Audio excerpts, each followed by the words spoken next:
Oui,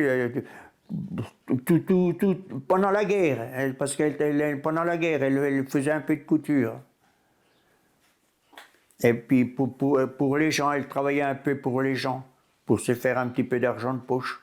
Comme on était 5 dans la famille, et puis mon père avait une toute petite exploitation, hein, il avait peut-être une dizaine de vaches à lait, pas plus hein, à l'époque, une dizaine de vaches à lait, 2 chevaux, et puis bon, des genisses, tout ça, quoi, mais c'est une petite exploitation, on vivait chichement. Hein. Élevage, élevage élevage et culture.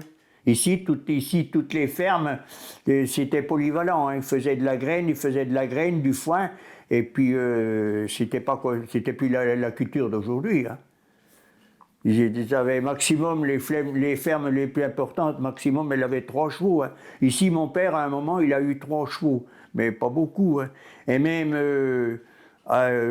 mes premières années de naissance, il faisait du battage. Il avait une batteuse ambulante et il se déplaçait de pays en pays pour battre la graine, de ferme en ferme pour se faire un peu d'argent. Comme il n'avait pas une grosse exploitation, il fallait vivre. Hein. Mais ça, c'était avant-guerre. Hein. Moi je n'ai pas vu faire du battage avant la dernière guerre. Hein. Combien il avait d'hectares, vous savez? Oh, oh. À peu près. 12 hectares à peu près, guère plus. Hein. 15 hectares maximum. Hein. Parce que c'était morcelé, hein, c'était pas comme aujourd'hui. Aujourd'hui, bon, on voit une parcelle, on dit elle fait tant, mais il y avait une parcelle de 50 arts ici, il y avait une parcelle de 25 arts là, c'était des dispatchés partout sur le territoire. Hein. Ça n'avait rien à voir du tout avec les parcelles actuelles de maintenant. Hein. Avec les chevaux. Les chevaux, puis après, bon, les chevaux, les moissonneuses-lieuses au début.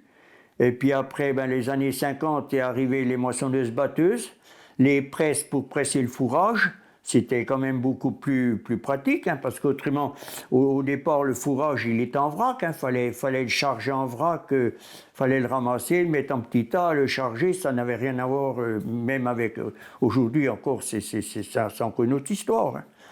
Mais du jour où on a eu, et pour monter le foin sur les greniers, les années 50, on montait ça à la main en se passant de fourcher en fourcher. Hein. Vous en aviez un qui le prenait, l'autre le reprenait, le remontait plus haut. Ça durait une éternité. Hein. Et après, bon, ben, il y a eu ce qu'on appelait les tapis roulants, les machins élévateurs.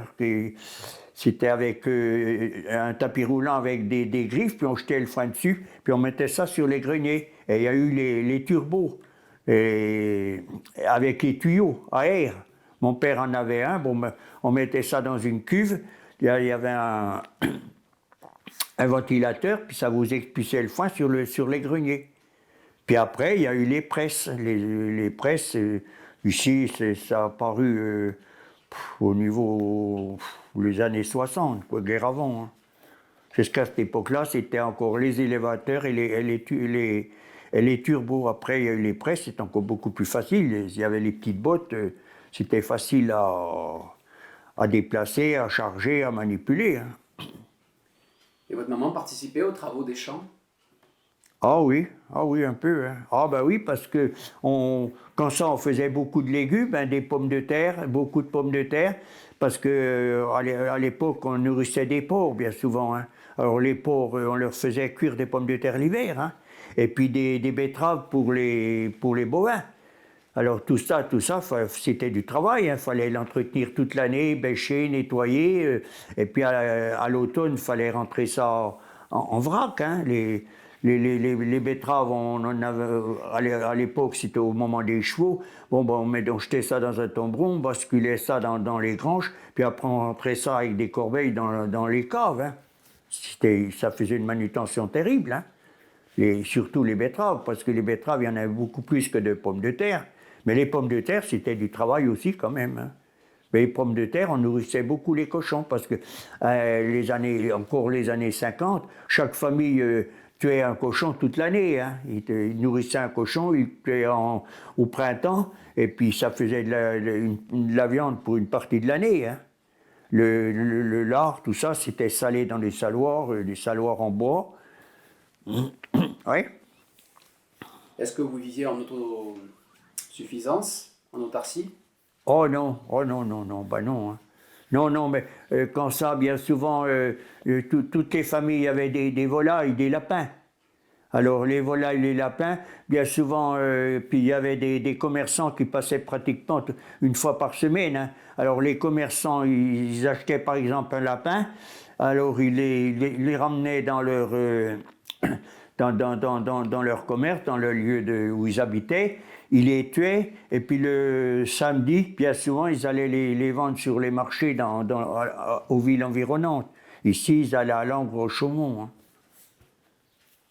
Ils ramassaient les œufs aussi. Alors bien souvent, des fois, les fermières, elles payaient une partie, elles remboursaient une partie de leur achat avec les œufs ou le lapin qu'elles vendaient, ou une poule, ou bien un coq. Hein. Chaque famille avait des volailles. Hein. Et justement, vous vous souvenez un petit peu des menus? Comment on mangeait finalement? Quelles étaient les spécialités ici, dans votre enfance? Beaucoup de potées. Hein. On mangeait souvent la potée. Hein. Ben, c'est sûr, la potée, c'était un peu un plat traditionnel. Hein. Il y avait des légumes de tout genre, et puis un morceau de lard, hein, à la rigueur. Autrement, ben, la viande, la viande, on l'achetait un peu au boucher. Quand il passait un boucher une fois par semaine, on achetait la viande au boucher, et puis... et à part ça, bon, on tuait un lapin, on tuait une poule pour avoir de la viande, quoi. Ça ne vous a jamais gêné de tuer les animaux, à vous, quand vous étiez enfant? Ça ne vous gênait pas? Non, c'est pas comme aujourd'hui. Hein. Non, aujourd'hui, les animaux, je sais pas, les gens s'y attachent. Hein. Bon, ben moi, je me suis toujours attaché aux animaux, mais ça ne me gênait pas, ça ne me dérangeait pas d'en tuer un. Hein. Le cochon, vous l'avez tué aussi? Non, on prenait un professionnel. Non, enfin un professionnel, c'est un homme qui était au village ou dans un village voisin, puis il avait un peu des compétences pour le saigner, parce que bien on récupérait le sang pour faire le boudin. Et si jamais un cochon était mal saigné, du sang vous en perdiez la moitié. Hein. Alors, quand ça, le boudin, c'était pas rien. Hein. Ça faisait une partie de... On en mangeait pendant un certain temps. Hein. Alors, si jamais on loupait le cochon qui soit mal saigné, vous ayez 4 verres de sang, c'était fini. Vous ne pouviez pas faire de boudin. Hein. Alors, c'était des gens qui avaient travaillé dans la boucherie ou bien qui connaissaient un peu le principe. Et on les appelait pour tuer le cochon. Mais ici, j'ai pas connu de personne, à part celui qui faisait ça, pas professionnellement, mais en connaisseur. J'ai pas connu de personnes qui tuaient leurs cochons eux-mêmes. Hein. Parce qu'ils avaient des compétences, ils étaient bien saignés, ça allait, quoi. Parce qu'un cochon, c'est pas un lapin, hein, ça remue. Hein. Quand tu tues un cochon de 120 kilos, hein, il y a intérêt à le tenir, tandis qu'un lapin, on l'assomme, on le saigne et puis terminé, c'est fini. Hein. C'est pas le même principe. Hein. Mais les lapins, le sang, on le récupérait aussi. Hein. Parce que bien souvent, quand on le cuisinait, on mettait du sang pour faire la sauce du lapin. Maintenant, ça ne se fait plus, mais dans l'ancien temps, moi, du temps de ma mère, j'ai jamais vu tuer un lapin sans récupérer le sang. Hein. Il n'y en avait pas beaucoup, mais... Et comment on conservait à l'époque sans le frigo, sans le congélateur? Ben, on salait, et puis autrement, ben, on mangeait ça, ne laissait pas traîner pendant 6 mois, hein, on mangeait assez rapidement. Je vous dis, il passait quand même un boucher toutes les semaines. Hein. Oui, donc finalement, préparer le jour même pour le soir, et ça ne se conservait pas puisqu'on le mangeait tout de suite, quoi. Ah non. Il y avait des garde-manger aussi? Ah oui. Oui. Non, puis par exemple, quand il tuait un cochon, Bon, ils salaient le lard dans un saloir, mais par contre, il y avait des morceaux de viande qui étaient salés à part.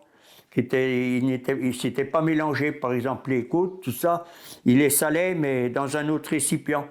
Parce qu'ils les mangeaient en tant que viande. Ils ne consommaient pas. Le lard, ça allait toujours dans la potée. Hein. Dans la potée, ou bien pour faire cuire quelque chose, la graisse. Mais c'était il y avait deux récipients différents pour saler. La viande et puis le lard. Et la personne qui n'aurait pas eu de jardin, ça aurait été un fainéant, c'est pas comme aujourd'hui. Hein. Non, puis on cultivait tout ces... On n'achetait pas de légumes, hein. On n'achetait pas de légumes. Et pour se soigner, par exemple, est-ce que vous utilisiez des plantes en particulier ou... Oh, oui, plus ou moins, plus ou moins. Et oui, il y en avait quelques-uns quand même. Bon, l'hiver, on buvait beaucoup de tilleul à l'époque. Il y avait beaucoup de tilleul, on buvait beaucoup de tilleul en hiver. Mais autrement, j'ai pas trop connaissance de personnes qui se soignaient directement avec des plantes. Ici, au village, pas trop. Hein. J'ai jamais trop connu ici. Hein. Et alors que ce soit dans cette maison ou celle d'en face, de quel confort vous disposiez à l'époque? Ah bah à l'époque, jusqu'à ce qu'on ait l'adduction d'eau, il n'y avait aucun confort. Hein. C'était le robinet sur levier, le robinet qui était sur levier. Hein. Il n'y avait pas de 36 solutions, il n'y avait pas d'eau chaude, il n'y avait rien. Hein. Il y avait, bon bah ici c'est un fourneau, bon il y avait une cuisinière avec une bouilloire dessus pour avoir l'eau chaude, puis terminé. Hein. Pour se laver, ben, on se lavait dans une grande bassine, dans la cuisine. Hein. Il n'y avait pas de salle de bain, il n'y avait rien. Hein. Est-ce que les sols étaient déjà aménagés? C'était de la terre battue? Non, ici on avait beaucoup de pavés. Il n'y avait pas de terre battue. Hein. C'était ici, par exemple, ici où nous sommes, là, c'était des pavés. Hein. Et puis au fond, là, il y avait pas la fenêtre là, parce qu'elle était ouverte après, mais il y avait un plancher. Et bien souvent, il y avait un plancher, il y avait un alcôve. Moi, je ne l'ai pas vu, mais je pense qu'il y avait un alcôve. Je vois dans l'autre maison là où mes parents habitaient, et toute la cuisine était pavée, et il y avait un lit contre un mur, et à l'emplacement du lit, c'était un plancher, il n'y avait pas de pavé. C'est comme ici, il y avait une grande cheminée. Ben, la pièce était grande, la pièce faisait 6 mètres sur 4, hein, parce que s'il y avait deux, là moi j'ai reculé les façades, mais autrement la pièce elle faisait 6 mètres de longueur. Hein. Alors 6 mètres ça fait déjà grand. Hein. Vous avez souffert du froid dans votre enfance? Ah ben, on avait les bouillottes, ou bien alors une brique en terre cuite qu'on mettait chauffée sur la cuisinière, puis on la roulait dans un sac, on la mettait dans un sac pour l'hiver, hein, parce que quand on se levait souvent, il y avait les carreaux étaient gelés, il y avait des fleurs de lys aux carreaux, hein, des chambres. Il faisait pas trop mauvais dans la pièce, mais les fleurs de lys étaient aux carreaux, hein. Il y avait des couvertures en hiver. Hein. Il y en a même qui avaient ce qu'on appelait un moine. Je ne sais pas si vous avez connu un moine. Vous savez ce que c'est? Oui. Nous, on n'en a jamais eu. Autrement, c'était les bassinoires. Hein. Vous savez ce que c'est, une bassinoire? Non. Ah ben tiens, il y en a une là. Ah ben, il ne faut peut-être pas que je me déplace. Oui, parce que vous êtes attaché. Hein, autrement... On va regarder après, de toute façon aussi. Oui. Ah, Oui. si t'es attaché. Oui, ben laisse-la, on ira à la salle à manger tout à l'heure. Oui, autrement, il y avait la bassinoire. Alors, c'était comme une grande casserole avec un couvercle en cuivre. Et on mettait de la braise dedans, on mettait ça dans le lit pendant une demi-heure. Et puis après, quand on... Voilà. On mettait ça dans le lit, puis au bout d'une demi-heure, ben, le lit était chaud. Oh ben, elle est peut-être difficile à ouvrir. Hein. Non, puis ce qu'il y a, c'est que...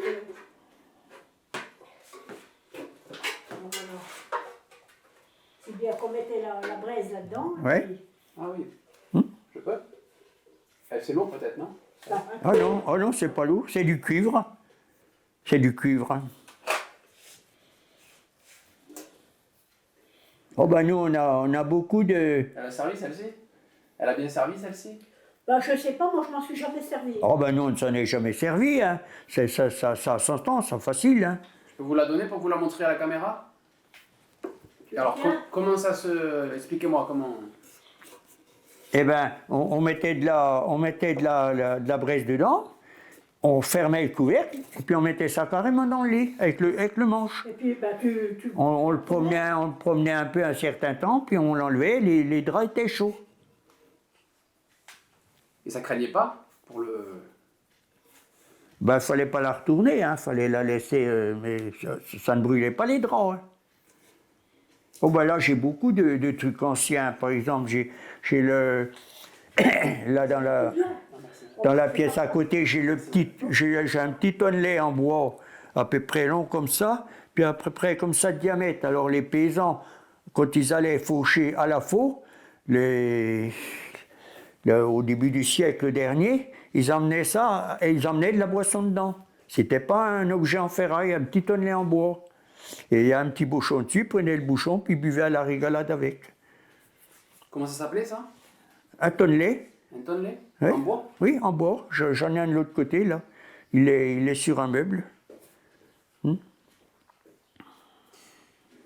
Est-ce que, on parlait des lits, est-ce que vous avez souvenir à l'époque des draps, des matelas? Sur quoi vous dormiez? Dans quoi vous dormiez? Oh, ben, non, c'était... Bon, les draps, c'était du tissu grossier, hein. Mais c'était en quoi les draps, Odette? En lin? ben, en l'air bien... En chanvre? Mais moi, j'ai pas connu, hein, vraiment des draps anciens, j'ai pas trop connu, hein. Autrement, bon, c'est un sommiarceau, et puis un matelas fait avec du crin de cheval, de la laine de mouton, et des matériaux comme ça, hein. Ouais. C'était... Il y avait dans tous les pays, il y avait des gens qui fabriquaient ça, hein. Dans tous les pays, au principe, il y avait un... ici, il n'y en a pas eu, mais... Ah ben tu l'as, le tonnelet. Ouais. Ça, Isabelle pourra faire la poussière tantôt. Oh ben tu penses, hein.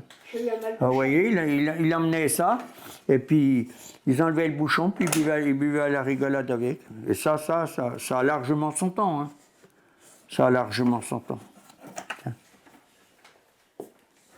Laisse pas tomber. Ça, elle va pouvoir faire le ménage. Bon, je suis désolé, je vous fais tout déménager. Bon, on n'en voit pas beaucoup de ces objets. Le ménage sera fait. Ces objets-là, on n'en voit pas beaucoup. Dans un musée, on pourrait en trouver, mais autrement, je ne connais pas beaucoup qu'on en ici, hein. C'est rare, et puis c'est quand même fragile, hein. Fallait quand même pas trop le malmener, parce que c'est du bois, hein. Mais là, il est en bon état. Ils mettaient quoi dedans exactement? Oh ben, bien souvent de l'eau, je pense, hein. Je sais pas. Mais ça, c'est quand ils allaient quand ils fauchaient à la faux, hein. C'est quand ils partaient au lever du jour le matin, ils emmenaient à boire quand ils fauchaient à la faux. Après ça, quand il y a eu les moissonneuses-leuses, qu'ils ont travaillé avec les chevaux, ils n'emmenaient plus ça, c'était fini, hein.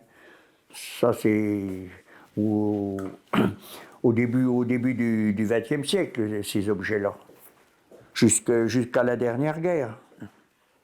Et l'alcool? Votre papa en buvait, à table, il y en avait? On en faisait, les gens faisaient, hein, enfin, il y en a beaucoup qui faisaient un peu leur alcool, hein. Moi, j'en ai fait jusqu'en 2006. J'en ai encore, j'en bois encore.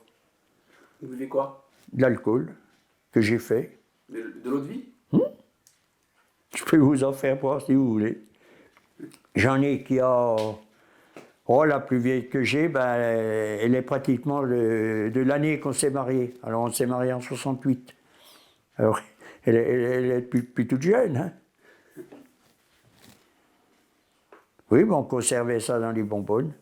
Oh, ben, moi, le soir, avant d'aller j'en bois jamais la journée, mais avant d'aller au lit, je bois ça d'alcool avec 3-4 carrés de chocolat. Mais je ne la laisse pas au degré où elle est d'origine, je la coupe. Je la redescends à peu près à 30 degrés, parce que là, l'alcool qu'on distillait, on la mettait à 52 degrés, hein. Rarement en dessous, hein. Alors là, 52 degrés, ça fait déjà du mal, hein. Vous la coupez à quoi? Avec de l'eau. On n'a pas d'autre solution. Hein. Et vous la faisiez comment? Ben, avec un alambi. Hein. Il y en a beaucoup qui avaient des alambis. Hein. Ici, des alambis, il y en avait, au village, il y en avait 3-4. Hein. Mais c'est pareil, il y en a, à la fin, aujourd'hui, ils sont beaucoup plus pratiques. Ils basculent, vous les basculez pour les vider. Mais il y en a, il fallait les prendre à la main, puis les lever de la chaudière. C'était une grosse chaudière ronde qui était plus haute que ça. Il fallait les sortir de dedans en les portant. Hein. Il fallait être costaud. Hein. Moi, j'ai un oncle qui en avait un, moi, d'Alambi. Et vous mettiez parfois, je sais pas, de la violette, du genévrier, vous savez, pour parfumer l'eau de vie. Oh non, on ne mettait rien dedans. Rien dedans? Non, on n'a jamais rien mis. On distillait ce qu'on ramassait. Hein. Non, puis on ne sélectionnait pas vraiment un fruit. Hein. Bien souvent, c'est un mélange. Hein. Un mélange prune, couèche, Mirabelle, ici, il n'y en a pas tellement. Ici, à part les couèches, il n'y a pas grand-chose comme fruits. Hein. Ici, on n'est pas des villages à fruits. Sur le plateau, là, on n'est pas des villages à fruits comme dans certaines régions. Ici, il n'y en a pas tellement des fruits. Mais on distillait surtout de la couèche. Hein. Alors j'ai une question qui n'est pas facile. À quoi ressemblait le village dans votre enfance? Quelle était la vie de village? Oh ben ça bougeait beaucoup, hein, parce que les gens déplaçaient déjà les troupeaux dans le village. Hein. Il y avait de l'activité, comme voilà le matin tout le monde sortait les troupeaux pour les mener pâturer, parce qu'à l'époque les gens les gardaient, hein, les animaux. Il y avait tellement tellement de petites parcelles que les gens ne pouvaient pas les clore pour mettre des animaux dedans. Alors, tous les jours, il y a quelqu'un qui partait garder les animaux matin et soir. Hein. C'était pas clos, les parcelles. Avec des barbelés ou bien les gens s'en allaient, ils emmenaient le troupeau. Bien souvent, il y en a qui avaient un chien. Et puis, il y avait quelqu'un qui gardait le troupeau matin et soir, souvent. Nous, bien souvent, c'était les gosses. Hein. Pendant les vacances, c'est ce qu'on faisait, les gosses. Hein. Alors, des fois, on se regroupait ensemble, on faisait un peu la foire, et puis les animaux, ils se battaient. Parce que des bêtes qui ne se connaissaient pas, elles se battaient des fois. Hein. Dans le troupeau, non. Dans le troupeau, entre elles, non. Mais un troupeau à un autre, des fois, ça se bagarrait. Alors, des fois, on rentrait, une vache qui avait perdu une corne ou un truc comme ça. Alors, on prenait une bonne avoine, quoi. Les femmes lavaient, ici au village, il y avait combien? 7 fontaines. Hein. Il y avait 7 fontaines ici dans le village. Alors chaque fontaine avait déjà son petit lavoir, et en plus, il y avait un lavoir communal, à côté d'un grand lavoir où elle pouvait aller une demi-douzaine, hein, même plus, hein, une dizaine. Mais par contre, chaque fontaine avait un petit lavoir, comme il y en a une là, un peu plus loin de chez moi, à gauche. Il y avait la fontaine pour abreuver les bêtes, et en bout, bien souvent, il y avait un lavoir en pierre qui faisait à peu près, combien? 2 à 3 mètres de long. Oui, 2 à 3 mètres maximum de long. Puis les femmes, eh ben, elles allaient là, mais quand elles avaient beaucoup de lessive, elles allaient au lavoir couvert dans le village. Parce qu'il était couvert, le lavoir communal. Il y avait crépage de chignon souvent. Alors que les petits lavoirs autrement, bon ben, si t'es pas couvert, s'il pleuvait, elles ne pouvaient pas trop y aller, les femmes. Hein. Il y avait crépage de chignon? Ah, ben, de temps en temps. Comment? Il y avait crépage de chignon aussi. Ah ben oui, oh là, des crépages de chignon, oui et non, mais enfin, elles se chamaillaient. Hein. Il y en a des fois, elles le brossaient, elles l'envoyaient l'autre à la figure de l'autre. Des fois, il y en a une, elle arrivait, elle voyait une collègue qui était là installée, sa tête qui pesait pas, elle retournait, elle revenait l'après-midi. Hein. Ah ben les histoires de lavoir, il y en a. Hein. Ah ben si vous voyez la dame de Bunière, elle va sûrement vous en raconter. Hein. Et j'imagine aussi qu'il y avait beaucoup plus de commerçants, d'artisans dans les rues, dans le village. Ah ben oui, hein. Ici, avant la guerre de 14, il y avait 3 cafés. Il y avait 3 cafés, il y avait 2 charrons, un bourlier, 3 cafés, 2 charrons, un bourlier. Ben, j'en parle dans mon livre, je crois. Sabotier, Hein? sabotier. Un sabotier. Ah ben, j'ai encore des outils, moi, du sabotier. J'ai récupéré une partie de ces outils. Oui, oui, je les ai, les outils de sabotier. Oui. Ça, vous l'avez connu, vous les avez connus, ces commerçants, ces artisans? Sabotier, oui. Oui, il était installé à côté de l'école. Alors, nous, bien souvent, des fois, quand on était en récréation, on allait le voir au bout de son atelier. Mais enfin, il faisait du bricolage, c'était pas vraiment un professionnel. C'était un célibataire, il vivait avec sa mère, il avait 2 vaches, et puis il faisait un peu des sabots à côté, mais très peu, hein. Parce que c'était du boulot de faire des sabots, hein. Oui, moi j'ai récupéré tous ces outils, j'ai tous ces outils du sabotier. Et les cafés, il y en avait encore dans votre enfance? Ah ben il y en a eu jusqu'aux années 50, hein. Hein? Plus que ça, oui, oui, plus, oui, plus. Oui, oui, plus. Il y en avait encore un. Oui, oui, oui, oui, oui, oui, oui, oui, oui. Oui, 50, oui, 50, et c'était repris en 50. Oui, il était, oui, jusqu'en... Oui, oui, oui, café, il y en a encore eu un certain temps.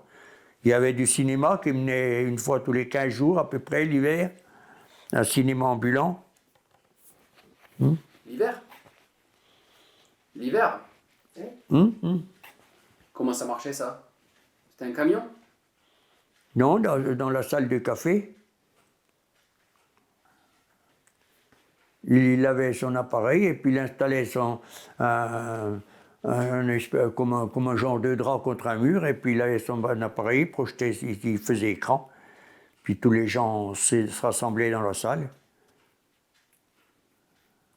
Vous vous souvenez de ce qu'il avait projeté, un film en particulier? Plus trop, hein, plus trop. C'était un peu des westerns à l'époque. Mais ça remonte loin. Il est encore venu chez le Tatin une paire d'années. Hein. Ben oui, mais chez le Tatin. Une fois. Hein? Ah oui, chez le Tatin, 68. ils l'ont pris quelle année? Il a repris le café en quelle année? Le début des années 50, je pense. Hein? Quand, oh non, un peu plus tard. Un peu plus tard. Nous, quand on s'est mariés, oui, non, peut-être début des années 60 plutôt. Quand on s'est mariés, nous, ils étaient déjà, ils faisaient café. Oui, oui, oui. Moi, je suis parti à l'armée en 57. En 56, eh ben, ah oui, ben si, j'ai déjà repris le café, parce que je pense à l'époque de mon temps, le jour de la fête patronale, c'était les conscrits de l'année qui organisaient la fête, le bal. Alors, bien souvent, on faisait venir des bals ambulants. Et moi, l'année où je suis parti, l'année avant, je suis parti en 57, donc j'ai passé le conseil de révision en 56. On a organisé le bal et on n'a pas fait venir un bal ambulant. On a monté un plancher qu'un propriétaire avait dans un pays voisin qui prêtait pour installer dans une grange. Et là, on avait fait le bal dans la grange, là, je me rappelle. Et c'était en 56, ça. Donc finalement, tous les gens allaient au café à l'époque. Ah oui, oui, oui. Ah ben, le jour de à l'époque, la fête patronale durait 2 jours. Hein. On faisait le dimanche, il y avait la messe le matin, un bal en après-midi, en soirée, et le lendemain, on refaisait encore la fête. On avait encore des invités le lundi. Il n'y avait pas toujours le bal, mais il y a des endroits où il y avait encore un bal le lundi.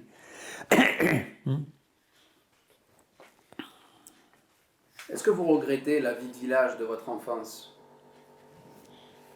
Ben, oui et non, hein, n'importe comment, il y a une évolution, on est obligé de la subir et puis de la suivre. Hein. On peut pas reculer, hein. On peut pas reculer. Aujourd'hui, un gosse, on lui supprimerait un téléphone ou bien un ordinateur, il serait mal dans ses pompes. On nous donne ça.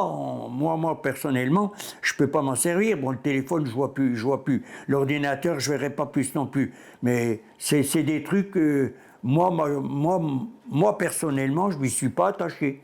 Il y en a, par contre, peut-être de mon âge, qui s'y sont attachés. Par exemple, comme moi, la Bernard Sanré, c'est un conscrit, mais c'est pareil, il était dans l'enseignement, il est instituteur. Alors peut-être qu'il a été plus intéressé que moi par ces objets-là. Moi, j'aimais bien bricoler le bois, j'étais intéressé, j'ai acheté des machines à bois, j'ai fait tous mes meubles. Bon, c'était mon truc. Par contre, un ordinateur, ça m'a jamais emballé.